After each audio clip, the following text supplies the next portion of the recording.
Thank you all for taking time to speak with us today. You bring such important perspectives, and this is something that we're very focused on in Pennsylvania with our aging population. Mr. Sappington, you have a unique perspective as both a patient and an advocate for Parkinson's disease patients and caregivers. How does the support you get from your community and volunteers complement federally supported programs like those covered under the Older Americans Act? Volunteerism is the center of everything. We wouldn't have anything if it weren't for volunteers and people that were working. I hope I'm answering your question properly, but I think it works in concert with those benefits provided by the OAA, because the OAA provides many services such as transportation and nutrition and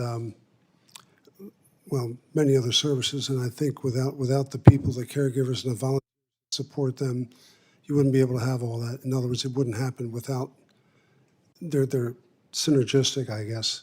So from my vantage point, all of these have been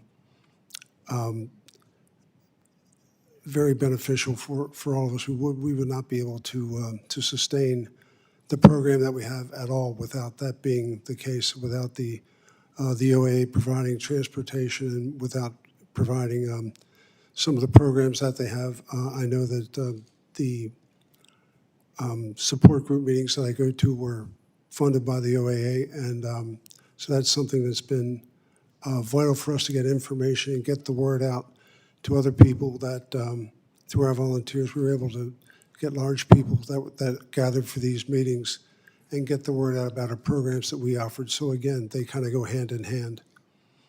I hope that helps. Yes, it does. Thank you. We have more than 300,000 Pennsylvanians that suffer from Alzheimer's, and nearly 50,000 Parkinson's patients live in our Commonwealth. And these numbers don't capture the hundreds of thousands of caregivers who volunteer their time and resources after to support their loved ones. Mr. Monteligre, I hope I got that right. Your firsthand experience with your father and so many others in your community is extremely valuable. You've touched on several services supported by the Older Americans Act.